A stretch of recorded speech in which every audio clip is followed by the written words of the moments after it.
Hey guys, hope you are doing good. इस video में हम डिस्कस करेंगे चैप्टर नंबर 11 जिसका नाम है बजटरी कंट्रोल। सबसे पहली चीज़, बजटरी कंट्रोल का सिंपल मतलब होता है बजट बनाना। यही बजट को बनाने के बाद उसको कंटिन्यूअसली इवेल्युएट करना एंड इवेल्युएट करने के साथ साथ जब भी आपको ज़रूरत लगे तब नेसेसरी एक्शन लेना। और बजट का मतलब क्या होता है हम सबको क्लियर है। बजट का सिंपल मतलब होता है एस्टिमेशन लगाना। हो सकता है कि एस्टिमेशन इनकम एक्सपेंडिचर का हो, या तो रॉ मटेरियल की कितनी क्वांटिटी कंज्यूम होगी उसका हो, या तो लेबर की नंबर ऑफ आवर्स का हो। बजट का सिंपल मतलब होता है एस्टिमेशन लगाना। एंड बजटरी कंट्रोल के अंदर तीन चीज़ आएगी, बजट बनाना, बजट बनाने के बाद उसको इवेल्युएट करना एंड नेसेसरी एक्शन लेना। तो बजट एंड बजटरी कंट्रोल का मतलब हमने डिस्कस किया। अभी फटाफट ये देख लेते हैं कि इस चैप्टर का कवरेज क्या है। तो ये चैप्टर ब्रॉडली 3 पार्ट में डिवाइड होगा। पार्ट नंबर 1 होगा कंट्रोल स्कीम्स। कंट्रोल का मतलब हमने डिस्कस किया कि कोई भी चीज़ को इवेल्युएट करना एंड नेसेसरी एक्शन लेना। तो ये कंट्रोल दो तरीके से लिया जाता है, एक होगा फीडबैक कंट्रोल एंड एक होगा फीड फॉरवर्ड कंट्रोल। ये होगा हमारा पार्ट नंबर 1। पार्ट नंबर 2 होगा behavioural aspects of budgetary control, यानी कि बजटरी कंट्रोल इंप्लीमेंट करने से कुछ बिहेवियरल कंसिक्वेंसेस आ सकते हैं, यानी कि एम्प्लॉइज़ के बिहेव में कुछ चेंजेस आ सकते हैं। यानी कि आप कह सकते हैं कि बजटरी कंट्रोल के नॉन फिनेंशियल कंसिडरेशन, ये होगा हमारा part number 2। And part number 3 होगा बियॉन्ड बजटिंग। बजटिंग से ऊपर उठ के भी कुछ दुनिया है, बजटिंग से ऊपर उठ के भी थोड़ा सोच सकते हैं, जिसको हम कहेंगे बियॉन्ड बजटिंग। और बियॉन्ड बजटिंग को इसलिए इंट्रोड्यूस किया क्योंकि ट्रेडिशनल बजटिंग की कुछ लिमिटेशंस थी, इसलिए ट्रेडिशनल बजट से ऊपर उठ के भी थोड़ा सोच सकते हैं। ट्रेडिशनली जो भी करते थे उसके ऊपर भी एक दुनिया है जिसको हम कहेंगे बियॉन्ड बजटिंग। तो ये चैप्टर का कवरेज हमने डिस्कस किया। सबसे पहले हम स्टार्ट करेंगे पार्ट नंबर 1 कंट्रोल स्कीम्स, पर उससे पहले दो बेसिक कॉन्सेप्ट रहेंगे, फटाफट वो देख लेते हैं। तो हमने बजटिंग का मतलब डिस्कस किया एंड बजटरी कंट्रोल का मतलब डिस्कस किया। वापस एक बार, बजटरी कंट्रोल के अंदर तीन चीज़ आएगी, बजट बनाना, यही बजट को बनाने के बाद उसको कंटिन्यूअसली इवेल्युएट करना एंड इवेल्युएट करने के बाद जब भी आपको ज़रूरत लगे तब नेसेसरी एक्शन लेना। Next concept is prerequisites of effective budgetary control. ये point exam point of view से इंपॉर्टेंट नहीं है, फटाफट एक बार देख लेते हैं। क्वेश्चन ये है कि बजटरी कंट्रोल का मतलब हमने डिस्कस किया। ये बजटरी कंट्रोल को अगर इफेक्टिव बनाना है, उसको अगर सक्सेसफुल बनाना है तो कुछ प्री रिक्विजिट्स है। ये सारी चीज़ों का आपको सबसे पहले ध्यान रखना होगा। अगर ये चीज़ों का ध्यान रखा तो आपका बजटरी कंट्रोल इफेक्टिव बन सकता है। यहाँ पे मैंने कुछ लॉजिकल सीक्वेंस में अरेंज किया है ताकि याद रखने में आसानी होगी। फटाफट एक बार देख लेते हैं। Point number 1, reasonable budget target and clarity in managers responsibility. कौन से मैनेजर की क्या रिस्पॉन्सिबिलिटी है वो क्लियर होनी चाहिए, यानी कि मैनेजर का टारगेट क्या है वो क्लियर होना चाहिए और ये टारगेट रीजनेबल होना चाहिए। अगर ये दोनों चीज़ों के ऊपर ध्यान रखा जाएगा तो आपका बजटरी कंट्रोल इफेक्टिव बन सकता है। Next point, serious attitude toward system is required, data collection, analysis and reporting techniques and report is aimed at individual managers. जाहिर सी बात है कि बजटरी कंट्रोल के अंदर कुछ रिपोर्ट्स बनाए जाएंगे कि ये बजट था और ये एक्चुअल है। तो ये जो भी डेटा कलेक्ट करने की टेक्निक्स होगी, डेटा को एनालाइज करने की टेक्निक होगी, डेटा को रिपोर्ट करने की टेक्निक होगी, वो टेक्निक्स अच्छी होनी चाहिए। जो भी रिपोर्ट प्रिपेयर होगा वो इंडिविजुअल मैनेजर को एम करना चाहिए कि कौन से मैनेजर को क्या बजट दिया था, उसका एक्चुअल रिजल्ट क्या है। And serious attitude toward system is required. तो सबसे पहले हमने ये डिसाइड किया कि मैनेजर को टारगेट दिया और ये टारगेट रीजनेबल टारगेट दिया। उसके बाद डेटा कलेक्ट करने की टेक्निक अच्छी होनी चाहिए। रिपोर्ट जो भी प्रिपेयर होगा वो इंडिविजुअल मैनेजर को एम होना चाहिए। And serious attitude toward system is required. Next point, timely variance report and short reporting period, typically a month. Variance कौन सा होगा, बजट वर्सेस एक्चुअल वेरिएंस होगा और ये वेरिएंस टाइमली रिपोर्ट होने चाहिए। एंड जो भी रिपोर्टिंग पीरियड होगा वो शॉर्ट टर्म रिपोर्टिंग पीरियड होना चाहिए, टिपिकली अ मंथ। मंथली हम डिक्लेयर करेंगे कि क्या बजट था और क्या एक्चुअल में अचीव हुआ है। And the last point, corrective actions if system is out of control. अगर सिस्टम आउट ऑफ कंट्रोल है तो करेक्टिव एक्शंस लेने चाहिए। तो बजटरी कंट्रोल को अगर इफेक्टिव बनाना है तो कौन कौन सी चीज़ों का ध्यान रखना होगा, मैनेजर का टारगेट क्लियर होना चाहिए और उसका टारगेट रीजनेबल होना चाहिए। उसके बाद जो भी रिपोर्ट प्रिपेयर होगा वो इंडिविजुअल मैनेजर को एम करना चाहिए। डेटा कलेक्ट करने की टेक्निक अच्छी होनी चाहिए, सीरियस एटीट्यूड चाहिए। उसके बाद टाइमली वेरिएंस रिपोर्ट होगा और वो timely time period short term होना चाहिए एंड करेक्टिव एक्शंस लिए जाने चाहिए। अगेन ये concept exam point of view से इंपॉर्टेंट नहीं था, अभी इंपॉर्टेंट कॉन्सेप्ट स्टार्ट होगा, ध्यान से देखते हैं। Possible deficiencies and corrective measures for such deficiencies. Budgetary control के अंदर कुछ डेफिशिएंसीज रह सकती हैं, वो डेफिशिएंसीज कौन कौन सी रह सकती है वो डिस्कस करेंगे। और वो डेफिशिएंसी दूर करने के लिए हम करेक्टिव मेजर्स क्या क्या ले सकते हैं वो डिस्कस करेंगे। सबसे पहले स्टार्ट करते हैं डेफिशिएंसीज क्या क्या रह सकती हैं। Point number 1, lack of coordinated goals, for example focus on quality versus focus on cost reduction. Budgetary control के अंदर क्या होगा, हम कंटिन्यूसली एवेल्युएट करेंगे एंड इवेल्युएट करने के बाद जब भी ज़रूरत लगी तब नेसेसरी एक्शन लेंगे। तो उसके अंदर हो सकता है कि गोल का कोऑर्डिनेशन ना हो, कोई एक डिपार्टमेंट फोकस करेगा कि मुझे क्वालिटी अचीव करनी है, हो सकता है कि दूसरा डिपार्टमेंट ये फोकस करेगा कि मुझे कॉस्ट रिडक्शन अचीव करना है।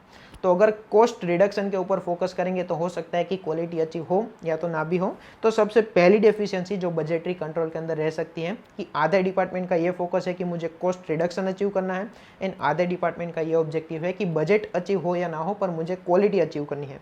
उसके लिए करेक्टिव मेजर क्या ले सकते हैं कि company's objective must be clearly defined with respect to cost and quality. Company जिंदगी में क्या करना चाहती है वो ऑब्जेक्टिव क्लियर होना चाहिए। ये पॉइंट नंबर 1 को हम ये भी कह सकते हैं कि गोल कॉन्ग्रुएंस नहीं है। गोल कॉन्ग्रुएंस का सिंपल मतलब होता है कि कंपनी का ऑब्जेक्टिव एंड इंडिविजुअल डिपार्टमेंट का ऑब्जेक्टिव क्लियर होना चाहिए। तो पॉसिबल डेफिशिएंसी के अंदर सबसे पहला पॉइंट हम लिख सकते हैं कि गोल कॉन्ग्रुएंस प्रमोट नहीं हो सकता, ये एक डेफिशिएंसी रह सकती है। उसका करेक्टिव मेजर क्या होगा, कंपनी को क्लियर रहना होगा कि कंपनी अपनी जिंदगी में क्या करना चाहती है। Next point, influence of uncontrollable factors affecting actual performance. Performance measure करते समय अनकंट्रोलेबल फैक्टर्स को ध्यान में लिया जाएगा, ये एक डेफिशिएंसी रह सकती है। फॉर एग्जांपल आज मेरा परफॉर्मेंस मेजर करना है, तो मेरा परफॉर्मेंस मेजर करते समय जो फैक्टर्स मेरे कंट्रोल में है उसी को ध्यान में लिया जाएगा। जो फैक्टर्स मेरे कंट्रोल में नहीं है, जो फैक्टर्स अनकंट्रोलेबल है, उसको मैं कभी भी ध्यान में नहीं ले सकता। फॉर एग्जांपल यहाँ पे 2 एग्जांपल दिए हैं, आप एक बार देखेंगे तो क्लियर हो जाएगा। उसका करेक्टिव मेजर हम क्या ले सकते हैं, जाहिर सी बात है developing reporting system which better matches controllable factors with responsibility and ignores non controllable factors। ऐसी रिपोर्टिंग सिस्टम होनी चाहिए जो सिर्फ कंट्रोलेबल फैक्टर्स को ध्यान में रहे, अनकंट्रोलेबल फैक्टर्स को इग्नोर कर दें। And the last point, short term perspective. Budgetary control के अंदर छोटी सोच आ सकती है, ऐसी एक डेफिशिएंसी रह सकती है। For example monthly evaluation and tightening budgets based on monthly results. एक महीने में अच्छा टारगेट अचीव किया तो दूसरे महीने का बजट और टाइटन कर दिया और स्ट्रॉन्ग बना दिया, और हो सकता है कि दूसरे महीने का बजट एक्चुअल में अचीव कर भी सके या तो ना भी कर सके।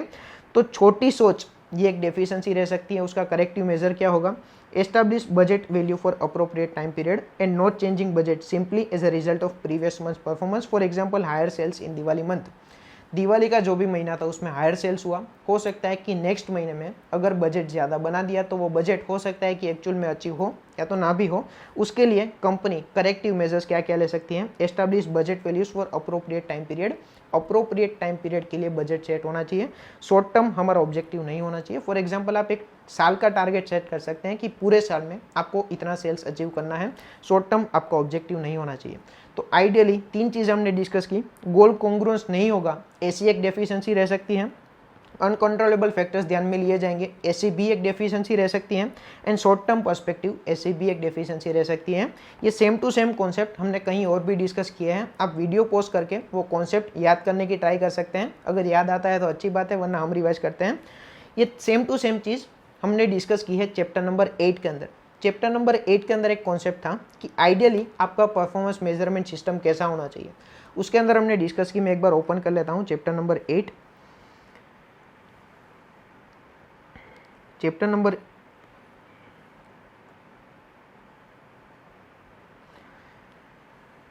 पेज नंबर 48 के ऊपर अगर मेरा मटेरियल है तो you can open page number 48। हमने डिस्कस किया था कि आइडियली आपका परफॉर्मेंस मेजरमेंट सिस्टम कैसा होना चाहिए। उसके अंदर हमने डिस्कस किया कि आपका परफॉर्मेंस मेजरमेंट गोल कॉन्ग्रुएंस को प्रमोट करना चाहिए, यानी कि इंडिविजुअल डिपार्टमेंट का ऑब्जेक्टिव एंड कंपनी का ऑब्जेक्टिव सेम होना चाहिए। दूसरी चीज़, आपका परफॉर्मेंस मेजरमेंट सिस्टम सिर्फ कंट्रोलेबल फैक्टर्स को ही ध्यान में लेना चाहिए। एंड तीसरी चीज़, शॉर्ट टर्म के साथ साथ लॉन्ग टर्म ऑब्जेक्टिव को भी ध्यान में लेना चाहिए। सेम टू सेम चीज़ आपको यहाँ पे अप्लाई करनी है, कंट्रोलेबल फैक्टर्स को ही ध्यान में लिया जाएगा। उसके ऊपर हमने केस स्टडी भी डिस्कस की थी, शायद इंस्टीट्यूट की मॉड्यूल जो केस स्टडी की मॉड्यूल है उसमें सबसे पहली केस स्टडी इसके ऊपर थी। 3 चीज़ों का आपको ध्यान रखना होगा, सेम टू सेम कॉन्सेप्ट हमें यहाँ पे अप्लाई करना है। बजटरी कंट्रोल के अंदर कौन कौन सी पॉसिबल डेफिशिएंसीज रह सकती हैं। सबसे पहला पॉइंट, गोल कॉन्ग्रुएंस होना चाहिए, अगर गोल कॉन्ग्रुएंस नहीं है तो वो एक पॉसिबल डेफिशिएंसी है।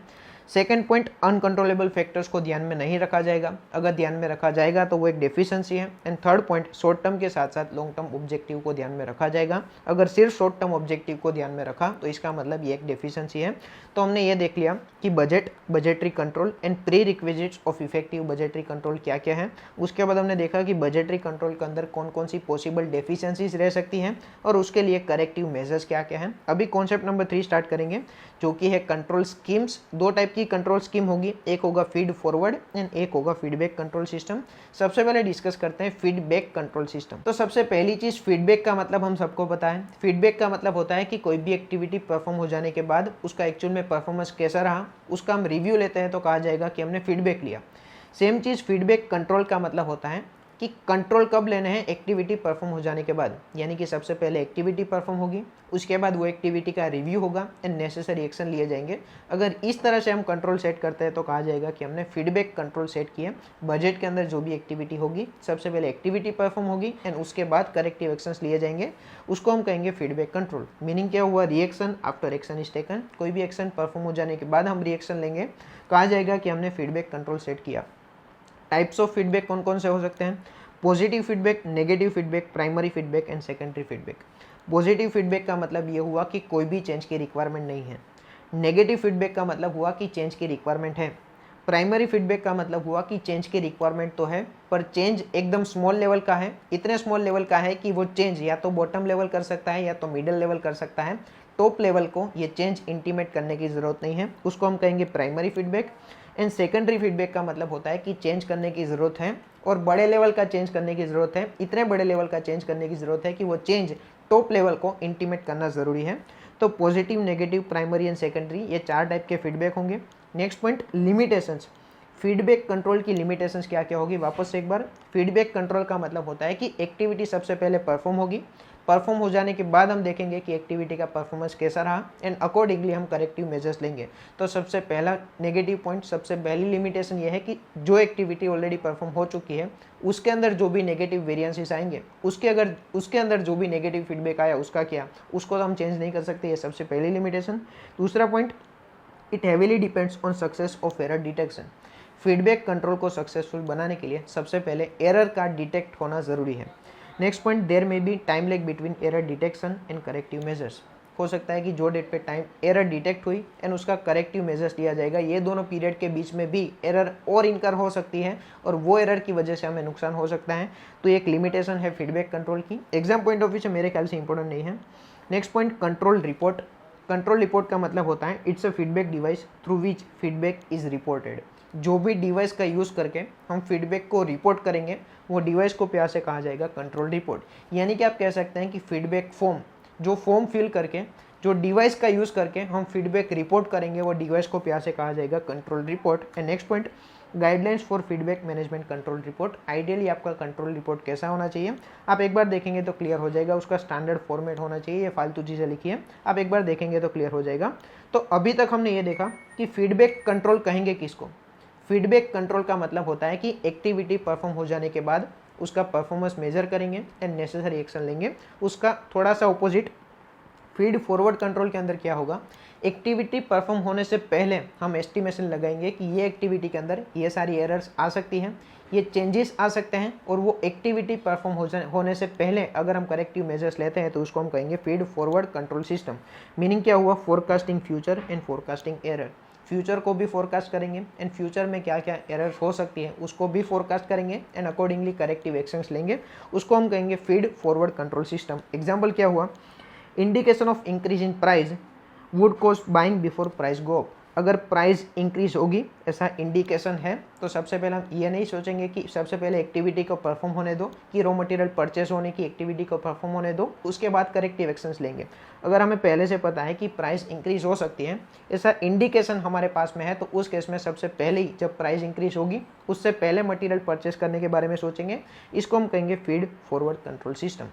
सिंपल मतलब फीड फॉरवर्ड कंट्रोल सिस्टम के अंदर क्या होगा, एक्टिविटी परफॉर्म होने से पहले हम एस्टिमेशन लगाएंगे कि क्या क्या एरर हो सकती है, ये एक्टिविटी के अंदर नुकसान क्या हो सकता है, गलती क्या हो सकती है, और वो एक्टिविटी परफॉर्म होने से पहले अगर करेक्टिव एक्शंस लेंगे उसको हम कहेंगे फीड फॉरवर्ड कंट्रोल सिस्टम। एकदम फालतू पॉइंट। नेक्स्ट पॉइंट, दूसरा एग्जाम्पल लेते हैं।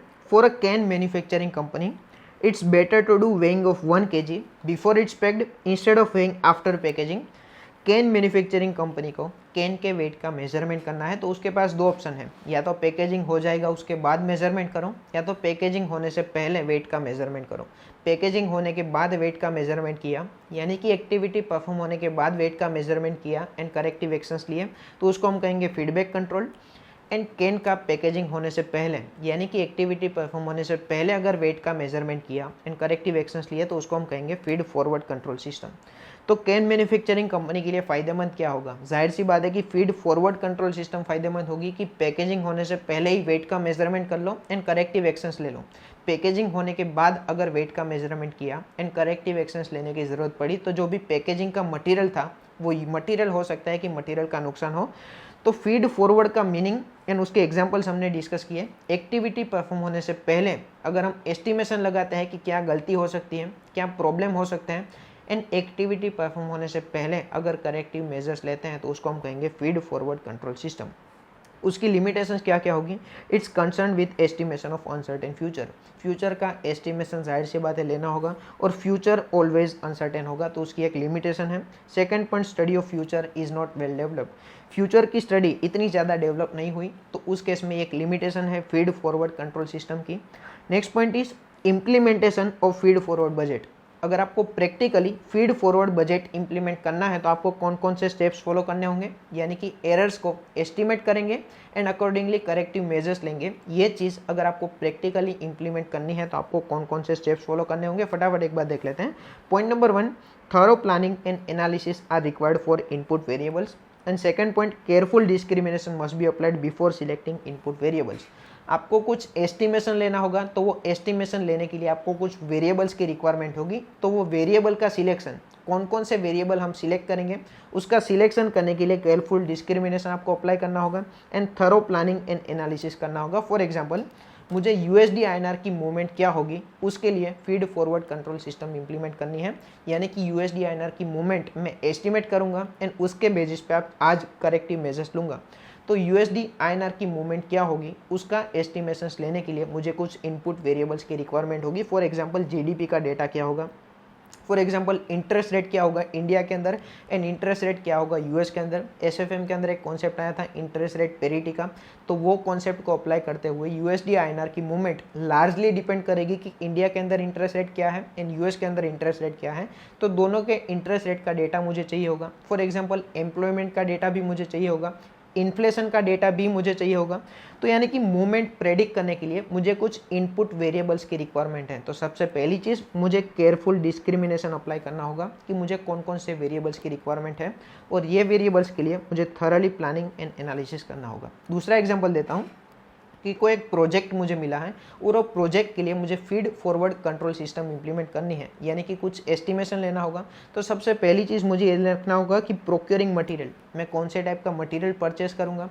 जब मुझे प्रैक्टिकली प्रोजेक्ट इंप्लीमेंट करना होगा तो उस टाइम पे मटेरियल की क्या प्राइस चल रही होगी, मैन पावर की कॉस्ट कितनी होगी। तो ये सारे मेरे इनपुट वेरिएबल्स हैं प्रोजेक्ट की टोटल कॉस्ट एस्टिमेट करने के लिए। तो उसका केयरफुल डिस्क्रिमिनेशन अप्लाई करना होगा while selecting input variables and thorough planning and analysis also required होगा अगर मुझे फीड फॉरवर्ड बजट इंप्लीमेंट करना है तो ये 2 पॉइंट हुए। Third point, data on input variables regularly collect करने होंगे।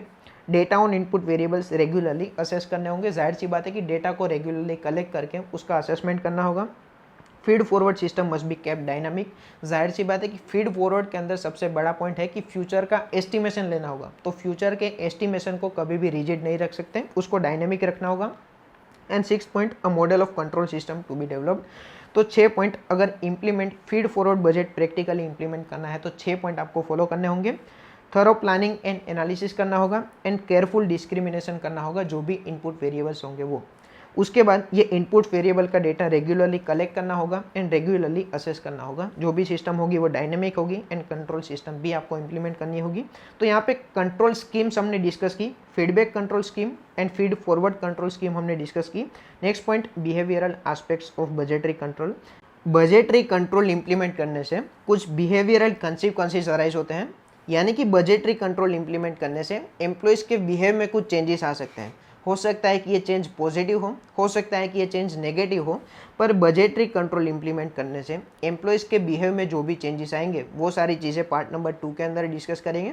पार्ट नंबर 1 में हमने डिस्कस किया कंट्रोल स्कीम्स। 2 टाइप के कंट्रोल होते हैं, एक होगा फीडबैक कंट्रोल एंड एक होगा फीड फॉरवर्ड कंट्रोल। अभी हम स्टार्ट करेंगे behavioural aspects of budgetary control. Budgetary control implement करने से एम्प्लॉयज़ के बिहेव में जो भी चेंजेस आएंगे वो चेंजेस को टोटल 3 पार्ट में डिवाइड किया जाएगा। पार्ट नंबर 1 होगा difficulty of budget versus performance evaluation. Budget के डिफिकल्टी लेवल में चेंज करने से एम्प्लॉयज़ के बिहेव में क्या इम्पैक्ट आएगा, वो सारी चीज़ें इसके अंदर डिस्कस करेंगे। पार्ट नंबर 2 होगा participation in budget setting process, जिसके अंदर 2 चीज़ आएगी, एक होगा टॉप डाउन अप्रोच एंड एक होगा बॉटम अप अप्रोच। कौन सा अप्रोच फॉलो करेंगे तो एम्प्लॉयज़ के बिहेव में क्या इम्पैक्ट आएगा, वो सारी चीज़ें इसके अंदर डिस्कस की जाएगी। एंड पार्ट नंबर 3 होगा use of accounting information in performance evaluation. जब भी आपने बजटरी कंट्रोल इंप्लीमेंट किया है तो आप कुछ परफॉर्मेंस इवेल्यूएशन करेंगे एंड परफॉर्मेंस इवेल्यूएशन करते समय अकाउंटिंग इन्फॉर्मेशन का यूज़ करने से, सिर्फ फिनेंशियल इन्फॉर्मेशन का यूज़ करने से, सिर्फ नंबर्स का यूज़ करके परफॉर्मेंस इवेल्यूएशन करने से एम्प्लॉयज़ के बिहेव में क्या चेंजेस आएगा, वो सारी चीज़ें इसके अंदर डिस्कस की जाएगी। सबसे पहले हम स्टार्ट करते हैं difficulty of budget versus performance evaluation. तो ये पॉइंट सिंपली हमें ये कहना चाहता है कि आपने जो भी बजट सेट किया है, एम्प्लॉयज़ ऑलवेज ये ट्राई करेंगे कि आपने जो भी बजट सेट किया है वो मीट हो सके। यानी कि आप बजट का डिफ़िकल्टी लेवल इंक्रीज़ करेंगे तो एम्प्लॉयज़ ट्राई करेंगे कि वो बजट भी मीट हो सके।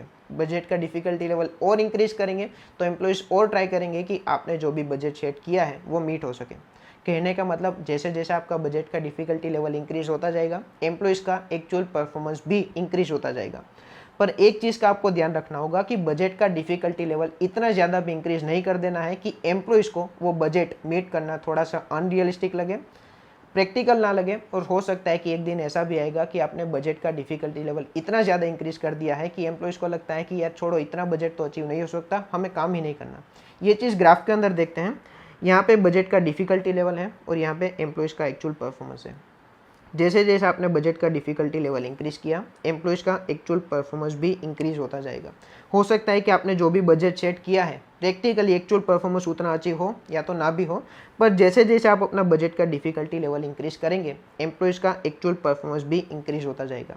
एक पॉइंट ऐसा भी आएगा जब एम्प्लॉयज़ का एक्चुअल परफॉर्मेंस पीक लेवल पे है, और ये एक्चुअल परफॉर्मेंस जो लेवल पे एम्प्लॉयज़ का एक्चुअल परफॉर्मेंस पीक लेवल पे है, वो एक्चुअल लेवल को क्या कहेंगे, optimum performance budget.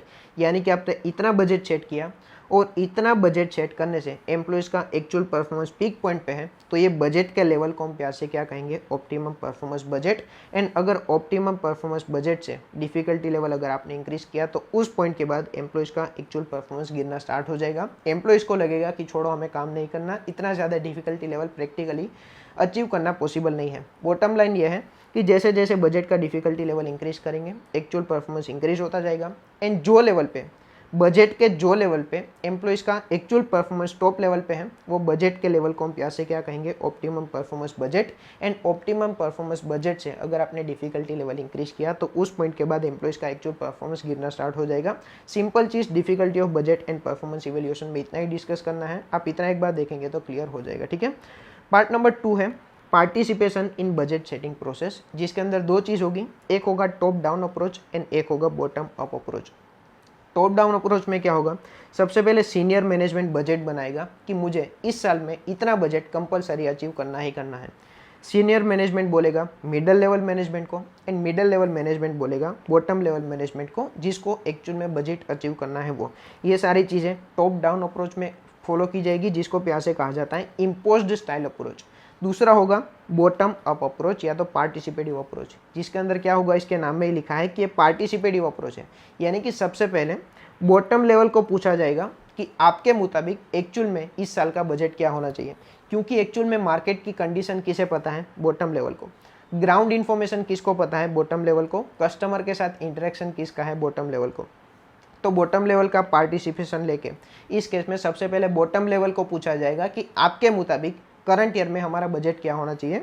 Bottom level अपने हिसाब से बजट बनाएगा, वो बजट देगा मिडल लेवल को। मिडल लेवल अपने इनपुट्स डालेगा, बजट को रिव्यू करेगा, एंड अल्टीमेटली मिडल लेवल ये बजट सप्लाई करेगा सीनियर मैनेजमेंट को, एंड सीनियर मैनेजमेंट ये बजट को अप्रूव करेगा। तो टॉप डाउन में क्या होगा, सीनियर मैनेजमेंट किसी के नहीं सुनेगा। सीनियर मैनेजमेंट बोलेगा मुझे इतना बजट अचीव करना है तो करना है, बात खत्म। सीनियर मैनेजमेंट मिडल लेवल को बोलेगा, and middle level bottom level को बोलेगा। एंड पार्टिसिपेटिव अप्रोच में क्या होगा, सबसे पहले बॉटम लेवल को पूछा जाएगा कि आपको पता है कि मार्केट की कंडीशन क्या है, आपके मुताबिक बजट का क्या लेवल होना चाहिए।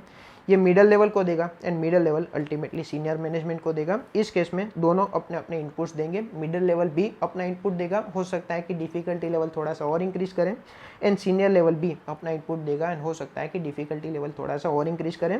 दोनों अप्रोच कब यूजफुल है, दोनों अप्रोच के अंदर रिस्क क्या है, वो आप एक बार देखेंगे तो क्लियर हो जाएगा। पार्ट नंबर 3 डिस्कस करेंगे use of accounting information in performance evaluation. तो मैं अगर एक लाइन में समराइज करने की ट्राई करूं तो मैं बोल सकता हूं कि बजटरी कंट्रोल के अंदर परफॉर्मेंस इवेल्यूएशन करते समय सिर्फ अकाउंटिंग इन्फॉर्मेशन का यूज़ नहीं लेंगे, सिर्फ फिनेंशियल इन्फॉर्मेशन का यूज़ नहीं लेंगे, सिर्फ नंबर्स देख के कभी भी हम परफॉर्मेंस इवेल्यूएशन नहीं करेंगे। Accounting information provided by accounting team must be used with care, यानी कि और नॉन फिनेंशियल फैक्टर्स को भी मर्ज करके परफॉर्मेंस इवेल्यूएशन किया जाएगा। नॉन फिनेंशियल फैक्टर्स हो कौन कौन से सकते हैं, फॉर एग्जांपल प्रोडक्ट की क्वालिटी होगी, फॉर एग्जांपल कस्टमर का सेटिस्फेक्शन होगा, फॉर एग्जांपल एम्प्लॉइज़ का सेटिस्फेक्शन होगा। सिर्फ अकाउंटिंग इन्फॉर्मेशन, सिर्फ फिगर्स देख के कभी भी परफॉर्मेंस इवेल्यूएशन नहीं करेंगे, नॉन फिनेंशियल फैक्टर्स को भी मर्ज करेंगे। इसके बारे में हमने डिटेल में डिस्कस किया है चैप्टर नंबर 8 के अंदर, performance measurement and evaluation. Bottom line ये है कि financial plus non financial factors को ध्यान में रख के परफॉर्मेंस इवेल्यूएशन किया जाएगा। इसके अंदर एक और सब पार्ट है, 3 different styles of using budget and actual cost information. जब भी आपके पास बजटेड नंबर्स हैं और एक्चुअल नंबर्स हैं, ये दोनों को इवेल्यूएट करते समय, परफॉर्मेंस इवेल्यूएशन करते समय आप 3 अप्रोच का यूज ले सकते हैं। Point number 1 budget constraint style, इसके नाम में ही लिखा है कि सिर्फ बजट मीट हुआ कि नहीं हुआ उसके ऊपर फोकस किया जाएगा, इससे बाहर कभी भी नहीं सोचेंगे, यानी कि नॉन फिनेंशियल फैक्टर्स को टोटली इग्नोर किया जाएगा। Evaluation is solely based on ability to meet budget in short run. एक महीने का हमारा ये बजट है, अगर ये बजट अचीव हुआ है इसका मतलब आपका परफॉर्मेंस अच्छा है, और ये बजट अचीव नहीं हुआ इसका मतलब आपका परफॉर्मेंस खराब है। इसको हम कहेंगे budget constraint style. Point number 2 profit conscious style, इसके अंदर शॉर्ट टर्म के साथ साथ लॉन्ग टर्म ऑब्जेक्टिव को भी ध्यान में रखा जाएगा, यानी कि शॉर्ट टर्म के लिए बजट अचीव करने की तो ट्राई करेंगे ही करेंगे, पर लॉन्ग टर्म प्रॉफिटेबिलिटी इंक्रीज करने की भी ट्राई करेंगे। ये दोनों के अंदर डिफरेंस क्या है, पॉइंट नंबर 1 में बजट कंस्ट्रेंट स्टाइल के अंदर क्या होगा, बजट के अंदर एक भी एक्सपेंस ऐसा नहीं होगा जो हमारी लॉन्ग टर्म प्रॉफिटेबिलिटी इंक्रीज करेगा, एंड प्रॉफिट कॉन्शियस स्टाइल के अंदर हमारी future long term profitability increase करें ऐसे भी एक्सपेंस इनकॉर्पोरेट किए जाएंगे। फॉर एग्जांपल हमारे ऑपरेशंस स्मूथ बने ऐसे एक्सपेंस इनकर किए जाएंगे, फॉर एग्जांपल टेक्नोलॉजी इंप्रूवमेंट के लिए कोई एक्सपेंस इनकर किए जाएंगे, ऑपरेशंस की इफेक्टिवनेस इंक्रीज हो ऐसे भी एक्सपेंस इनकर किए जाएंगे। Evaluation is based on long term goals and ability to improve effectiveness of operation, जो भी हमारे डे टू डे ऑपरेशन है उसकी इफेक्टिवनेस इंप्रूव हो ऐसे भी एक्सपेंस इनकर किए जाएंगे। And not solely meeting short term budget of the organisation, short term budget के ऊपर तो फोकस होगा ही, साथ साथ में लॉन्ग टर्म प्रॉफिटेबिलिटी के ऊपर भी फोकस होगा। And the third point non accounting style, इसके नाम में ही लिखा है नॉन अकाउंटिंग, यानी कि अकाउंटिंग फिगर्स का कोई भी यूज़ नहीं होगा, सिर्फ नॉन फिनेंशियल फैक्टर्स को ध्यान में रख के ही परफॉर्मेंस इवेल्यूएशन किया जाएगा। फॉर एग्जांपल कस्टमर का सेटिस्फेक्शन कितना हुआ, प्रोडक्ट की क्वालिटी कितनी इंप्रूव हुई, ये सारे non financial factors non accounting information का यूज़ करके ही परफॉर्मेंस का इवेल्यूएशन किया जाएगा। ये तीनों को थोड़ा और डिटेल में देखते हैं। यहाँ पे बजट की स्टाइल दी है और यहाँ पे कुछ फैक्टर्स दिए हैं, कौन सी स्टाइल के ऊपर कौन से फैक्टर्स का कितना इंपॉर्टेंस होगा, क्या क्या चीज़ें ध्यान में ली जाएगी, वो इस टेबल के अंदर दी है। फॉर एग्जाम्पल वापस एक बार बजट कंस्ट्रेंट स्टाइल के अंदर क्या होगा, सिर्फ बजट को मीट करने के ऊपर फोकस होगा, शॉर्ट टर्म बजट को मीट करने के ऊपर फोकस होगा। प्रॉफिट कॉन्शियस में क्या होगा, शॉर्ट टर्म के साथ साथ लॉन्ग टर्म ऑब्जेक्टिव को ध्यान में रखा जाएगा। एंड नॉन अकाउंटिंग में क्या होगा, फिनेंशियल इन्फॉर्मेशन को टोटली इग्नोर की जाएगी। तो इन्वॉल्वमेंट ऑफ कॉस्ट कहने से बजट एंड प्रॉफिट कॉन्शियस में ज़्यादा होगा एंड नॉन अकाउंटिंग के अंदर कम होगा, क्योंकि नॉन अकाउंटिंग के अंदर कभी भी फिगर्स को कंसिडर नहीं किया जाता। Point number 2 job related tension, employees को जॉब रिलेटेड टेंशन किस में ज़्यादा होगा, जाहिर सी बात है कि ये दोनों के अंदर, इसके अंदर बजट सबसे ज़्यादा मीट करने का टेंशन है क्योंकि शॉर्ट टर्म ऑब्जेक्टिव है, इसके अंदर थोड़ा सा कम होगा क्योंकि लॉन्ग टर्म ऑब्जेक्टिव को भी ध्यान में लेना है, और इसके अंदर भी फिनेंशियल इन्फॉर्मेशन को कंसीडर नहीं किया जाएगा, इसलिए इसके अंदर भी जॉब रिलेटेड टेंशन एकदम कम होगा। मैनिपुलेशन ऑफ अकाउंटिंग इन्फॉर्मेशन इसमें सबसे ज़्यादा हो सकता है, इसमें कम होगा, इसमें कम होगा। रिलेशनशिप विद सुपीरियर्स इसमें पुअर होगा, इसमें अच्छा होगा, इसमें अच्छा होगा। एंड रिलेशनशिप विद कलीग्स इसमें खराब होगा, इसमें अच्छा और इसमें अच्छा होगा। बॉटम लाइन ये है, इसके अंदर सिर्फ शॉर्ट टर्म बजट को मीट करने के ऊपर फोकस होगा कि एक महीने का ये बजट है, कुछ भी करके ये बजट को हमें अचीव करना है, इसको हम कहेंगे budget constraint style. Profit conscious में क्या होगा, हो सकता है कि ये शॉर्ट टर्म बजट अचीव हो या ना भी हो, इतना ज़्यादा फोकस सिर्फ शॉर्ट टर्म के ऊपर नहीं होगा, लॉन्ग टर्म ऑब्जेक्टिव को भी ध्यान में लिया जाएगा। यानी कि कोई एक ऐसे एक्सपेंस इनकर किया है जिसका बेनिफिट हमें लॉन्ग टर्म में मिलेगा, तो वो सारी चीज़ें इसके अंदर इनकॉर्पोरेट करके परफॉर्मेंस इवेल्यूएशन होगा। एंड नॉन अकाउंटिंग स्टाइल के अंदर क्या होगा, सिर्फ अकाउंटिंग फिगर्स को नहीं लिया जाएगा, अकाउंटिंग फिगर्स को बिल्कुल नहीं लिया जाएगा, सिर्फ नॉन फिनेंशियल को ध्यान में रख के ही परफॉर्मेंस इवेल्यूएशन किया जाएगा।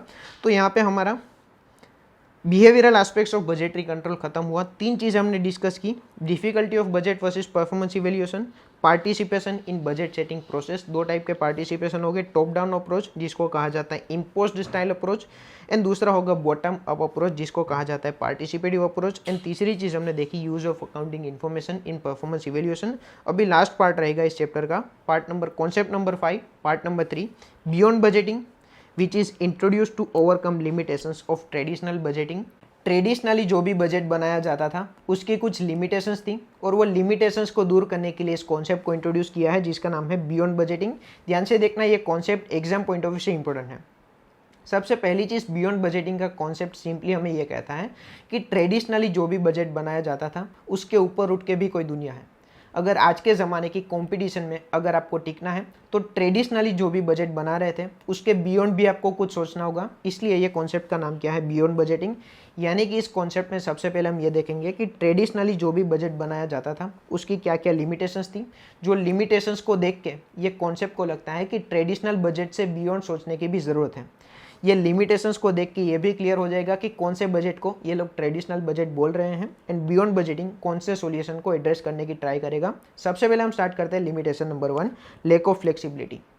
ट्रेडिशनली जो भी बजट बनाया जाता था उसके अंदर फ्लेक्सिबिलिटी कोई भी नहीं थी, वो एकदम रिजिड था, which was updated to infrequently से annually and barrier to change. एक बार बजट बनाने के बाद पूरे साल तक उसके अंदर कोई भी अपडेशन नहीं हुआ करता था। ये सबसे बड़ी लिमिटेशंस थी ऑफ ट्रेडिशनल बजटिंग। जाहिर सी बात है कि ये लिमिटेशंस को देख के ये लगता है कि बियॉन्ड बजटिंग क्या सॉल्यूशन देगा। बियॉन्ड बजटिंग सिंपल ये बताएगा कि आपका बजट फ्लेक्सिबल होना चाहिए। ड्यूरिंग द ईयर कभी भी आपको लगता है कि मार्केट कंडीशन को देख के ये बजट को रिवाइज करने की ज़रूरत है, ये बजट को अपडेट करने की ज़रूरत है, तो आपके पास ये कैपेबिलिटी होनी चाहिए कि आप बजट को रिवाइज कर सको, आप बजट को अपडेट कर सको। ये हमने अभी अजम्पशन लिया है कि बियॉन्ड बजटिंग क्या सॉल्यूशन देगा, एक्चुअल में देखेंगे तो ज़्यादा क्लियर होगा। सबसे पहली लिमिटेशन हमने देखी of traditional budget, lack of flexibility. Flexibility बिल्कुल नहीं थी। दूसरी लिमिटेशन देखते हैं, रॉन्ग अप्रोच, यानी कि focus was on cost reduction not value creation. Traditionally एक ही चीज़ के ऊपर फोकस था कि हमें कॉस्ट रिड्यूस करना है। अगर हमने बजट बनाया है कि इस साल में हमें 1 लाख रुपए का खर्चा इनकर करना है, तो एक्चुअल में हम एक ही चीज़ के ऊपर फोकस करेंगे कि हमारा खर्चा एक्चुअल में या तो 1 लाख हो या तो 1 लाख से कम हो। ये ट्रेडिशनली हमारी सोच थी, यानी कि कॉस्ट रिडक्शन के ऊपर फोकस था, वैल्यू क्रिएशन के ऊपर फोकस नहीं था। जाहिर सी बात है बियॉन्ड बजटिंग इसका सोल्यूशन हमें क्या देगा, बियॉन्ड बजटिंग हमें ये सोल्यूशन देगा कि आपको वैल्यू क्रिएशन के ऊपर ज़्यादा फोकस करना है। यानी कि जब भी आपको लगता है कि आपका बजट 1 लाख रुपये का है, पर आपको लगता है कि 1,20,000 रुपये का खर्चा करने से वैल्यू एडिशन मैक्सिमम हो सकता है, तो आप बिंदास 1,20,000 का खर्चा कर सकते हैं, क्योंकि बियॉन्ड बजटिंग के अंदर फोकस कॉस्ट रिडक्शन के ऊपर नहीं है, वैल्यू क्रिएशन के ऊपर है। ट्रेडिशनल बजटिंग से बियॉन्ड उठ के भी आपको कुछ सोचना होगा। तीसरी लिमिटेशन देखते हैं, make people feel under valued. यहाँ पे पीपल का मतलब है एम्प्लॉइज। इसके अंदर थोड़ा सा एक्सप्लेनेशन रिक्वायर्ड है, मैं आपको दे देता हूँ। सबसे पहली चीज़, ट्रेडिशनली क्या होता था, टॉप लेवल कोई बजट बनाएगा, वही बजट वो मिडिल लेवल को देगा, एंड वही बजट बॉटम लेवल को देगा। टॉप लेवल एकदम डिटेल में बजट बनाएगा, same to same budget follow करना होगा मिडिल लेवल को, and same to same budget follow करना होगा बॉटम लेवल को। यानी कि middle level and bottom level कभी भी अपने इनपुट्स नहीं देगा, कभी भी अपना दिमाग नहीं लगाएंगे मिडिल लेवल और बॉटम लेवल। जो भी टॉप लेवल ने चीज़ बोली है, सेम टू सेम चीज़ इंप्लीमेंट कंपलसरी करनी होगी मिडिल लेवल को एंड बॉटम लेवल को, और उसकी वजह से employees may feel undervalued. हो सकता है कि ये सारे एम्प्लॉइज़ को लगेगा कि इस ऑर्गेनाइजेशन में हमारे दिमाग की कोई वैल्यू नहीं है, जो टॉप लेवल बोलेगा वही सेम टू सेम चीज़ हमें फॉलो करनी होगी। ये ट्रेडिशनली होता था। जाहिर सी बात है कि बियॉन्ड बजटिंग इसका हमें क्या सॉल्यूशन देगा, बियॉन्ड बजटिंग बताएगा कि लोगों को लगना चाहिए कि ऑर्गेनाइजेशन में उसकी वैल्यू है। यह चीज़ कैसे हो सकती है, हो सकता है कि middle level and bottom level को आप कुछ डिसीजन लेने की अथॉरिटी दो, उसको कुछ फ्लेक्सिबिलिटी दो कि मार्केट के अंदर कोई भी चेंज आया तो अकॉर्डिंगली आप डिसीजन ले सकते हैं। कस्टमर को फेस कौन करेगा, bottom level and middle level. तो कस्टमर की कोई रिक्वायरमेंट चेंज हुई उसके मुताबिक middle level and bottom level भी डिसीजन चेंज कर सकता है, ये अथॉरिटी उसको देनी होगी। तब जाके उसको लगेगा कि हमारे इनपुट्स की भी कुछ वैल्यू है, हमारे दिमाग की भी कुछ वैल्यू है। एडिशनली ये भी कर सकते हैं कि टॉप डाउन अप्रोच में से बॉटम अप अप्रोच इसके अंदर बियॉन्ड बजटिंग के अंदर फॉलो किया जाएगा कि बजट बनाते समय मिडल लेवल के भी इनपुट्स लिए जाएंगे एंड बॉटम लेवल के भी इनपुट्स लिए जाएंगे, तब जाके बियॉन्ड बजटिंग का कॉन्सेप्ट अप्लाई किया है ऐसा कहा जाएगा। यानी कि ट्रेडिशनल बजटिंग से थोड़ा बियॉन्ड सोच के कुछ इंप्लीमेंटेशन करना है। तो 3 लिमिटेशंस देखी, लैक ऑफ फ्लेक्सिबिलिटी था, focus was on cost reduction and not value creation, make people feel undervalued. Next point, time consuming, traditionally जो भी बजट बनाया था वो टाइम कंज्यूमिंग था, add little value in comparison with given the time required to prepare the budget. Budget को prepare करने में जो टाइम एंड एफर्ट्स रिक्वायर्ड थे उसकी कंपेयर में ये बजट बनाने से जो भी वैल्यू एडिशन मिला वो वैल्यू एडिशन इतना अट्रैक्टिव नहीं था। जाहिर सी बात है बियॉन्ड बजटिंग ये सॉल्यूशन देगा कि बजट बनाने के बाद जो भी वैल्यू एडिशन होना चाहिए वो वैल्यू एडिशन ज़्यादा होना चाहिए कंपेयर टू जो टाइम एंड एफर्ट्स लगे बजट को बनाने के लिए, वो देखेंगे तो ज़्यादा क्लियर हो जाएगा। तो ट्रेडिशनली जो भी बजट बनाया जाता था उसकी क्या क्या लिमिटेशंस थी वो हमने देखी। अभी हम ये देखते हैं कि बियॉन्ड बजटिंग के अंदर एक्चुअल में क्या किया जाएगा। इसके अंदर थोड़ा सा ज़्यादा टाइम ले रहे हैं, इसका रीज़न एक ही है कि ये concept exam point of view से इंपॉर्टेंट है। Next concept, leadership principles of beyond budgeting. आखिर बियॉन्ड बजटिंग के अंदर किया जाएगा, बियॉन्ड बजटिंग के कुछ सिद्धांत हैं वो देखते हैं। सबसे पहला point, accountability. Team of accountable is established instead of centralize hierarchies. ये पॉइंट सिंपल हमें ये कहना चाहता है कि टॉप लेवल के एम्प्लॉइज के साथ साथ middle level employees and bottom level employees की अकाउंटेबिलिटी इंक्रीज करनी होगी। अकाउंटेबिलिटी इंक्रीज करनी होगी मतलब रिजल्ट्स की रिस्पॉन्सिबिलिटी इंक्रीज करनी होगी। यानी कि अच्छा रिजल्ट आया तो भी एम्प्लॉय की रिस्पॉन्सिबिलिटी एंड खराब रिजल्ट आया तो भी एम्प्लॉय की रिस्पॉन्सिबिलिटी। और ये अकाउंटेबिलिटी इंक्रीज कैसे कर सकते हैं, जब भी आपने एम्प्लॉयज़ को रिस्पॉन्सिबिलिटी के साथ साथ कुछ डिसीजन लेने की अथॉरिटी भी दी है, उस केस में एम्प्लॉय ज़्यादा अकाउंटेबल होगा और आप अकाउंटेबिलिटी इंक्रीज कर सकते हैं। यहाँ पे एग्जाम्पल लिया है, आप एक बार देखेंगे तो क्लियर हो जाएगा। Next point, freedom to act. Employees को एक्ट करने की कुछ फ्रीडम देनी होगी।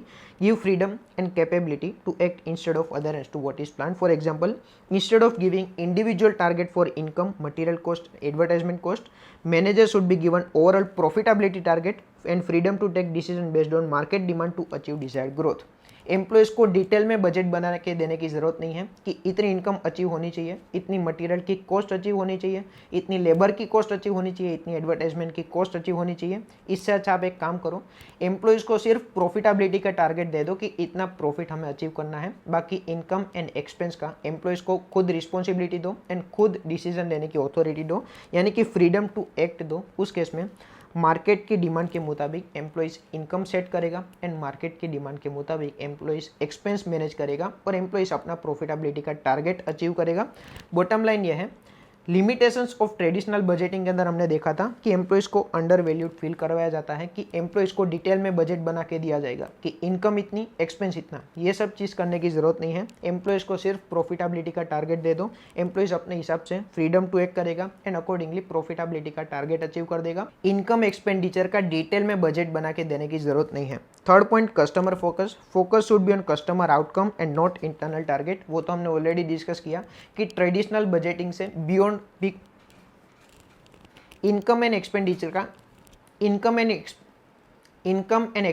का इंडिविजुअल टारगेट नहीं देना। Third point, customer focused. Focus should be on customer outcome and not internal target. ये तो ऑलरेडी हमने डिस्कस किया कि ट्रेडिशनल बजटिंग से बियॉन्ड हमें कुछ सोचना है, यानी कि सिर्फ इंटरनल टारगेट्स के ऊपर फोकस नहीं करना, कस्टमर का सेटिस्फेक्शन भी हमें इंक्रीज करना है। Next point, performance. Performance is measured by winning the marketplace and not merely meeting the internal targets. Again traditional budgeting से बियॉन्ड हमें कुछ सोचना है, सिर्फ इंटरनल टारगेट्स मीट करने के बारे में नहीं सोचना। मार्केट के अंदर हमारी क्या प्लेस है, मार्केट के अंदर हमारा शेयर क्या है, उसके बेसिस पे हमारा परफॉर्मेंस मेजर किया जाएगा। हमने इंटरनल टारगेट्स अचीव कर लिए, इसका मतलब हमारा परफॉर्मेंस अच्छा है, ऐसा कभी भी हम नहीं सोच सकते। ट्रेडिशनल बजटिंग से बियॉन्ड हमें कुछ सोचना होगा। हमारा परफॉर्मेंस अच्छा कब कहलाया जाएगा, जब मार्केट प्लेस में हमारा परफॉर्मेंस अच्छा है, उस केस में हमारा परफॉर्मेंस अच्छा कहलाया जाएगा। Next point, governance. Instead of detailed rules and regulation, governance should be established bye imposing clear values and boundaries.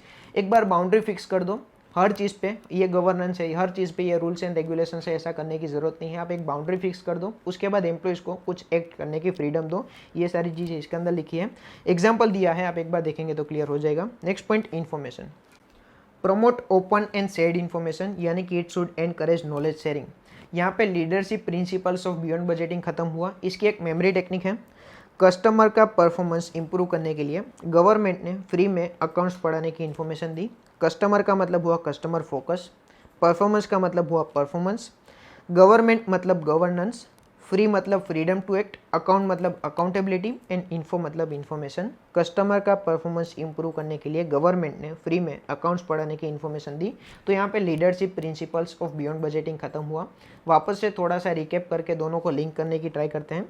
Traditional budgeting की कुछ लिमिटेशंस थी जिसको दूर करने के लिए बियॉन्ड बजटिंग का कॉन्सेप्ट इंट्रोड्यूस किया। कौन कौन सी लिमिटेशन थी? सबसे पहला पॉइंट, लेक ऑफ फ्लेक्सिबिलिटी। आपका बजट एकदम रिजिड होगा, उसके अंदर कोई भी टाइप की फ्लेक्सिबिलिटी इंकॉर्पोरेट नहीं की जाएगी। बियॉन्ड बजटिंग बोलता है कि आपका बजट कभी भी रिजिड नहीं हो सकता, आपका बजट आपको ऑलवेज फ्लेक्सिबल रखना होगा। वो सब चीज़ कैसे होगी, वो सब चीज़ यहाँ पे हमने डिस्कस की।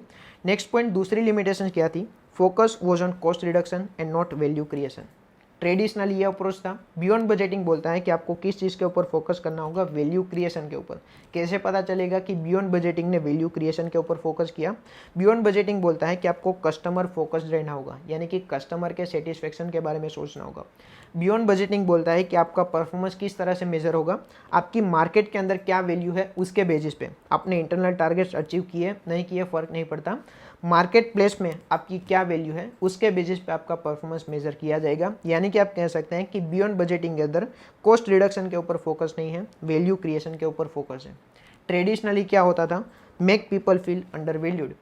टॉप मैनेजमेंट बजट बना के देगा कि ये बजट कैसे भी करके आपको अचीव करना है, यानी कि लोगों को खुद की कुछ वैल्यू ऑर्गेनाइजेशन में है ऐसा फील नहीं हो रहा था।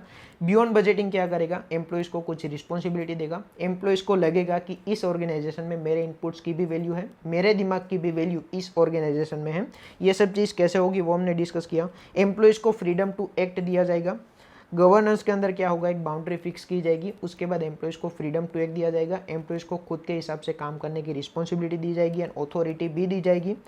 Open and shared information promote की जाएगी, यानी कि कभी भी एम्प्लॉयज़ को नहीं लगेगा ऐसा कि वो अंडर वैल्यूड है, एम्प्लॉयज़ की भी ऑर्गेनाइजेशन में वैल्यू है ऐसा एम्प्लॉयज़ को फील करवाया जाएगा। बाकी टाइम कंज्यूमिंग वगैरह वगैरह उसकी लिमिटेशंस थी। तो यहाँ पे ट्रेडिशनल बजटिंग की कुछ लिमिटेशंस थी, उसका डिस्कशन खत्म हुआ। एंड बियॉन्ड बजटिंग के अंदर क्या क्या चीज़ के ऊपर फोकस किया जाएगा, यानी कि leadership principles of beyond budgeting क्या क्या है वो सब डिस्कस की। अभी characteristics of beyond budgeting and benefits of beyond budgeting, उसके अंदर यही सारी चीज़ें डिस्कस की जाएगी। घुमा फिरा के यही सब चीज़ों के ऊपर डिस्कशन होगा। आप एक बार देखेंगे तो क्लियर हो जाएगा। अभी हम स्टार्ट करेंगे nature of beyond budgeting and principles for performance measurement in beyond budgeting. सबसे पहले स्टार्ट करते हैं नेचर ऑफ बियॉन्ड बजटिंग। सबसे पहला point, shift from top down approach to bottom up approach. ये चीज़ हमने ऑलरेडी डिस्कस की। बियॉन्ड बजटिंग के अंदर कभी भी ऐसा नहीं होगा कि टॉप लेवल ने बजट बनाया, same to same budget follow करना होगा मिडल लेवल को and same to same budget follow करना होगा बॉटम लेवल को। टॉप डाउन अप्रोच कभी भी बियॉन्ड बजटिंग के अंदर इंप्लीमेंट नहीं किया जाएगा। Second point, it highlights the level of improvement that can be achieved through simple modification and great deal of trust. जाहिर सी बात है कि बियॉन्ड बजटिंग के अंदर अगर एम्प्लॉयज़ को फ्रीडम टू एक्ट देना होगा तो एम्प्लॉयज़ के ऊपर ट्रस्ट भी रखना होगा। And it highlights the level of improvement, बड़े लेवल का इंप्रूवमेंट मिल सकता है through simple modification and great deal of trust. Third point, budget is evolving, it depends on trust and transparency. ये चीज़ भी हमने डिस्कस की। And forecasting is important. तो ये था नेचर ऑफ बियॉन्ड बजटिंग। एक छोटा सा पॉइंट है, beyond budgeting is also called as growth based target instead of budget based target. Beyond budgeting के अंदर टारगेट किस चीज़ के ऊपर होगा? ग्रोथ के ऊपर फोकस होगा। कभी भी बजट बेस्ड टारगेट सेट नहीं किए जाएंगे। जो भी टारगेट होंगे वो टारगेट का एक ही ऑब्जेक्टिव होगा कि हमें ग्रोथ मिलना चाहिए। बजट मीट हो या ना हो वो सेकेंडरी है। बियॉन्ड बजटिंग के अंदर फोकस होगा ग्रोथ के ऊपर, कभी भी बजट को मीट करने के ऊपर टारगेट नहीं होगा। Next point, principles for performance measurement and beyond budgeting. जब भी आपने अपनी कंपनी के अंदर बियॉन्ड बजटिंग इंप्लीमेंट किया है उस केस में आपका परफॉर्मेंस मेजरमेंट सिस्टम कैसा होना चाहिए, ये हमारा नेक्स्ट कॉन्सेप्ट है। Principles for performance measurement in beyond budgeting, उसकी एक मेमोरी टेक्निक है GRPCR, यानी कि ग्रुप का CR। जी मतलब गोल्स। बियॉन्ड बजटिंग के अंदर गोल किस चीज़ के ऊपर होगा? कंटिन्यूस इंप्रूवमेंट के ऊपर फोकस होगा and not fixed target. Target के ऊपर तो होगा ही फोकस, एडिशनली कंटिन्यूस इंप्रूवमेंट के ऊपर भी फोकस किया जाएगा अगर आपने बियॉन्ड बजटिंग इंप्लीमेंट किया है तो, यानी कि नॉन फिनेंशियल फैक्टर्स के ऊपर भी थोड़ा सा फोकस होगा परफॉर्मेंस मेजरमेंट करते समय। R मतलब rewards, based on relative performance and not fixed target. Relative performance यानी कि considering industry performance and benchmark. आपने बजट बनाया था कि आपको 10 लाख की इनकम अचीव करनी है, पर एक्चुअल में इनकम हुई 1 लाख रुपए की। इसका रीज़न ये था कि कोविड का पीरियड चल रहा था। तो कभी भी आप ये नहीं बोल सकते कि 10 लाख की इनकम के सामने 1 लाख की इनकम हुई। परफॉर्मेंस मेजरमेंट कभी भी फिक्स टारगेट को ध्यान में रख के नहीं किया जाएगा। परफॉर्मेंस मेजरमेंट किया जाएगा रिलेटिव परफॉर्मेंस को ध्यान में रख के, यानी कि considering industry performance and benchmark, ये दोनों को ध्यान में रख के परफॉर्मेंस मेजरमेंट किया जाएगा। बॉटम लाइन ये है कि कभी भी फिक्स टारगेट ध्यान में रख के रिवॉर्ड्स नहीं डिसाइड किए जाएंगे। फिक्स टारगेट ध्यान में रख के कभी भी परफॉर्मेंस मेजरमेंट नहीं किया जाएगा। रिलेटिव परफॉर्मेंस देख के परफॉर्मेंस मेजरमेंट किया जाएगा। Third point planning. प्लानिंग को कंटिन्यूअस प्रोसेस बनाना होगा। ऐसा नहीं है कि एक बार प्लानिंग कर दिया बात खत्म, प्लानिंग को कंटिन्यूअस प्रोसेस रखना होगा। Fourth point control. Control is not based on variances but based on KPI and performance trend. KPI का मतलब हुआ की परफॉर्मेंस इंडिकेटर। इसके नाम में लिखा है कि मेरा परफॉर्मेंस कैसा है वो इंडिकेट कौन करेगा, उसको हम कहेंगे की परफॉर्मेंस इंडिकेटर। यानी कि मेरा परफॉर्मेंस मेजर करने के लिए मैं खुद की परफॉर्मेंस इंडिकेटर डेवलप करूंगा। की परफॉर्मेंस इंडिकेटर हो सकता है कि फिनेंशियल हो सकता है कि नॉन फिनेंशियल हो। नॉन फिनेंशियल का एग्जांपल यानी कि प्रोडक्ट की क्वालिटी के अंदर मुझे इतना लेवल अचीव करना है, उसके लिए मैं परफॉर्मेंस इंडिकेटर सेट करूंगा। कस्टमर का सेटिस्फेक्शन मेजर करने के लिए मैं कुछ परफॉर्मेंस इंडिकेटर डेवलप करूंगा। हो सकता है कि डिलीवरी सर्विसेज में मुझे मेरा परफॉर्मेंस इंप्रूव करना है, तो डिलीवरी सर्विसेज मेरी कितनी अच्छी है उसके लिए मैं परफॉर्मेंस इंडिकेटर डेवलप करूंगा। एंड जब भी मेरा परफॉर्मेंस मेजर करना होगा मैं की परफॉर्मेंस इंडिकेटर को ध्यान में रख के मेरा परफॉर्मेंस मेजर करूंगा। एंड अगर कंट्रोल्स भी सेट करना है तो वो कंट्रोल्स कभी भी वेरिएंसेस कैलकुलेट करके नहीं होंगे। कंट्रोल ऑलवेज डेवलप किए जाएंगे based on key performance indicator. Next point coordination. Cross company interaction to be regular and not through annual planning cycle. ऐसा नहीं होगा कि purchase staff and planning staff, I am sorry, purchase staff and production staff साल में एक बार मिल लिए, उसके बाद कभी भी उसकी मीटिंग नहीं हुई। कोऑर्डिनेशन, डिपार्टमेंट के बीच में कोऑर्डिनेशन रेगुलर प्रोसेस होनी चाहिए। ऐसा नहीं होना चाहिए कि साल में एक बार मिल लिए बात खत्म हुई। Next point resources. Make resources available as needed and not annual budget allocation. साल में एक ही बार बजट बनेगा, एक बार बजट बनाने में जितने भी रिसोर्सेज की रिक्वायरमेंट है वो बोल दो। बीच में कभी भी रिसोर्सेज की रिक्वायरमेंट हुई तो वो रिसोर्सेज नहीं मिलेंगे, ऐसा कभी भी नहीं होना चाहिए। रिसोर्सेज की जब भी रिक्वायरमेंट होगी उस टाइम पे रिसोर्सेज मिलने चाहिए। Make resources available as needed and not annual budget allocation. For example required capex need to be made even if not included while preparing budget. इसके अंदर कुछ समझाने की जरूरत नहीं है। तो principle for performance measurement in beyond budgeting. Group CR। G मतलब गोल्स, गोल होगा कंटिन्यूस इंप्रूवमेंट के ऊपर। R मतलब रिवॉर्ड्स, आपका रिवॉर्ड मेजर होगा रिलेटिव परफॉर्मेंस को ध्यान में रख के। P मतलब प्लानिंग को कंटिन्यूस प्रोसेस बनाना है। कंट्रोल कभी भी वेरिएंसेस के बेसिस पे नहीं बल्कि की परफॉर्मेंस इंडिकेटर को ध्यान में रख के रखे जाएंगे। डिपार्टमेंट्स के बीच में कोऑर्डिनेशन रेगुलर होना चाहिए। एंड रिसोर्सेज की जब भी रिक्वायरमेंट है उस टाइम पे रिसोर्सेज मिलने चाहिए। तो यहाँ पे ब्रॉडली इस चैप्टर का डिस्कशन खत्म हुआ। सबसे पहले हमने स्टार्ट किया था कंट्रोल स्कीम्स, उसके बाद हमने डिस्कस किया बिहेवियरल एस्पेक्ट्स, उसके बाद हमने बियॉन्ड बजटिंग का कॉन्सेप्ट इंट्रोड्यूस किया। अभी छोटा सा कॉन्सेप्ट है, कैलकुलेशन पार्ट है थोड़ा सा, कैलकुलेशन ऑफ कंट्रोल रेशियोज। फटाफट एक बार देख लेते हैं, एकदम सिंपल पॉइंट है। ये सेम टू सेम चीज़ स्टैंडर्ड कॉस्टिंग के अंदर फिक्स्ड ओवरहेड वेरिएंसेस के अंदर हमने एकदम डिटेल में डिस्कस की है। यहाँ पे थोड़ा सा रिवाइज करके ख़त्म करते हैं। मेरे पास कुछ डेटा अवेलेबल है, बजटेड यूनिट्स का डेटा है एंड एक्चुअल यूनिट्स का डेटा अवेलेबल है। बजटेड यूनिट्स के अंदर मैंने सोचा था कि मैं प्रोडक्शन करूँगा 1000 यूनिट्स का, और 1000 यूनिट्स का प्रोडक्शन करने के लिए मुझे 10,000 आवर्स की रिक्वायरमेंट होगी। एक्चुअल में मेरे number of units are 1500 and 1500 units को प्रोड्यूस करने के लिए मुझे नंबर ऑफ आवर्स लगी है सिर्फ 5000। इसके बेसिस पे मुझे कैलकुलेट करना है capacity ratio, efficiency ratio and activity ratio. सबसे पहली चीज़ मैंने सोचा था कि मेरे नंबर ऑफ यूनिट्स होंगे 1000, एक्चुअल में मेरे नंबर ऑफ यूनिट्स आर 1500। तो कहने से मैं कह सकता हूँ कि मैंने 50% ज़्यादा यूनिट्स का प्रोडक्शन किया है। या तो मैं बोल सकता हूँ कि मैंने जो भी यूनिट्स का प्रोडक्शन सोचा था उसके कंपेयर में 150% यूनिट्स का मैंने प्रोडक्शन किया है। तो ये 150% को मैं प्यार से नाम दे सकता हूँ एक्टिविटी रेशियो।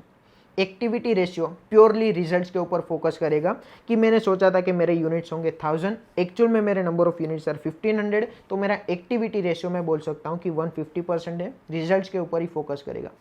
मेरे यूनिट्स 50% से ज़्यादा हैं, उसके दो रीज़न हो सकते हैं। दो रीज़न में कौन कौन से रीज़न? सबसे पहली चीज़, या तो मैंने ज़्यादा काम किया होगा, या तो दूसरा रीज़न ये हो सकता है कि मेरी काम करने की स्पीड ज़्यादा होगी, या तो दोनों रीज़न हो सकते हैं। वापस से बोल रहा हूँ, मैंने सोचा था कि मेरे नंबर ऑफ यूनिट्स होंगे 1000, एक्चुअल में नंबर ऑफ यूनिट्स आर 1500। ये 500 यूनिट से जो मेरे यूनिट्स ज़्यादा हैं उसके दो रीज़न हो सकते हैं, या तो मेरी काम करने की स्पीड ज़्यादा होगी या तो मैंने ज़्यादा काम किया होगा। दोनों रीज़न देखने की ट्राई करते हैं। मैंने सोचा था कि मैं 10,000 आवर्स का काम करूँगा, एक्चुअल में मैंने काम किया सिर्फ 5,000 आवर्स। तो कहने से मैं बोल सकता हूँ कि मैंने ज़्यादा काम तो नहीं किया। मैंने कितना काम किया? सिर्फ 50% मैंने काम किया। और ये 50% को प्यार से नाम दिया जाता है कैपेसिटी रेशियो। कैपेसिटी रेशियो बोलता है actual hours work divide by budgeted hours. आपने सोचा था कि 10,000 आवर्स काम करेंगे, आपने सिर्फ 5,000 आवर्स काम किया, यानी कि आपने 50% काम किया। Where hours to work for 10,000 hours worked only for 5,000 hours. Capacity to work, capacity ratio focus करेगा आपकी काम करने की कैपेसिटी कितनी है। आपने सोचा था 10,000 आवर्स काम करेंगे, आपने सिर्फ 5,000 आवर्स काम किया, यानी कि आपकी कैपेसिटी सिर्फ 50% है। ये 50% को प्यार से नाम देंगे कैपेसिटी रेशियो। दूसरा मेज़र करने की ट्राई करते हैं काम करने की स्पीड कितनी है। मैंने बोला था कि मेरे यूनिट्स 50% से ज़्यादा हैं, उसके दो रीज़न हो सकते हैं, या तो मैंने ज़्यादा काम किया होगा या तो मेरी काम करने की स्पीड ज़्यादा होगी। तो मैंने ये तो देख लिया कि मैंने काम ज़्यादा नहीं किया, जितने मैंने नंबर ऑफ आवर्स काम करने का सोचा था उसकी कंपेयर में सिर्फ 50% आवर्स मैंने काम किया। अभी मैं काम करने की स्पीड मेज़र कर रहा हूँ। तो मैंने सोचा था कि मैं 1000 यूनिट्स का प्रोडक्शन करूंगा, उसके लिए मुझे 10,000 आवर्स की रिक्वायरमेंट होगी। तो कहने से मैं बोल सकता हूँ कि एक यूनिट का प्रोडक्शन करने के लिए मुझे 10 आवर की रिक्वायरमेंट होगी। उस हिसाब से 1500 यूनिट्स का प्रोडक्शन करने के लिए मुझे कितनी आवर्स की रिक्वायरमेंट होगी? कहने से 1500 इंटू 10 यानी कि 15,000 आवर्स। तो जब भी मुझे 15,000 आवर्स की रिक्वायरमेंट होनी चाहिए, उसके सामने मैंने सिर्फ 5,000 आवर्स में काम करके काम ख़त्म कर दिया है। जो काम 15,000 आवर्स में होना चाहिए वो काम मैंने 5,000 आवर्स में ख़त्म कर दिया है। तो मेरी स्पीड कितनी होगी? कहने से 3 टाइम्स मेरी स्पीड है। परसेंटेज टर्म्स में बोलूँ तो मेरी स्पीड 300% है। और ये दोनों को मिला के मैं बोल सकता हूँ कि मेरा एक्चुअल में काम हुआ 150%। मेरी स्पीड 300% थी पर मैंने काम किया सिर्फ 50%। तो ये दोनों को कंबाइन करके मैं बोल सकता हूँ कि मेरा एक्टिविटी रेशियो इज़ 150%। ये स्पीड को मैंने कैसे मेज़र किया? मैंने एक सिंपल चीज़ की कि जो मैंने काम किया है वो काम करने के लिए एक्चुअल में कितना टाइम लगना चाहिए था। तो मुझे पता चला 15,000 आवर्स लगनी चाहिए थी, एक्चुअल में लगी है सिर्फ 5,000 आवर्स। 1500 यूनिट्स को प्रोड्यूस करने के लिए 15,000 आवर्स की रिक्वायरमेंट होनी चाहिए थी, एक्चुअल में सिर्फ 5,000 आवर्स की, यानी कि मेरी काम करने की स्पीड 3 टाइम्स है। परसेंटेज टर्म्स में बोलना हो तो मेरी काम करने की स्पीड 300% है। ये 300% को मैंने यहाँ पे कैलकुलेट किया है, आप एक बार देखेंगे तो क्लियर हो जाएगा। इन एक्टिविटी रेशियो भी मैंने डिस्कस कर लिया। एक्टिविटी रेशियो रिजल्ट के ऊपर फोकस करेगा कि 1000 यूनिट्स के बारे में सोचा था, 1500 यूनिट्स का प्रोडक्शन हुआ, यानी कि आपका एक्टिविटी रेशियो 150% है। एक्टिविटी रेशियो को एक और तरीके से कैलकुलेट कर सकते हैं, capacity ratio and efficiency ratio का टोटल करके। ये स्पीड को मैं प्यार से नाम दे सकता हूँ एफिशिएंसी रेशियो या तो productivity ratio. Efficiency ratio and capacity ratio दोनों को मल्टीप्लाई करूंगा तो भी मुझे एक्टिविटी रेशियो मिल सकता है। तो ये सेम टू सेम चीज़ स्टैंडर्ड कॉस्टिंग के अंदर हमने डिस्कस की थी। फिक्स्ड ओवरहेड वॉल्यूम वेरिएंस को मैंने दो पार्ट में डिवाइड किया था, fixed overhead capacity variance and fixed overhead efficiency variance. Same to same चीज़ यहाँ पे है, इसको आप बोल सकते हैं फिक्स्ड ओवरहेड वॉल्यूम वेरिएंस, ये होगा कैपेसिटी वेरिएंस, ये होगा efficiency variance. Capacity variance focus करेगा कि आपने कितने घंटे काम करने का सोचा था, एक्चुअल में आपने कितने घंटे काम किया। एंड एफिशिएंसी वेरिएंस फोकस करेगा आपकी काम करने की स्पीड कितनी है। स्पीड कैसे मेज़र करेंगे? एक्चुअल में आपने कितने यूनिट्स का प्रोडक्शन किया, वो यूनिट्स का प्रोडक्शन करने के लिए कितना टाइम लगना चाहिए था, एक्चुअल में कितना टाइम लगा है, इसके बेसिस पे आप स्पीड मेज़र करेंगे। तो यहाँ पे बजटरी कंट्रोल नाम के चैप्टर का भी डिस्कशन खत्म हुआ। Thank you so much, see in the next video.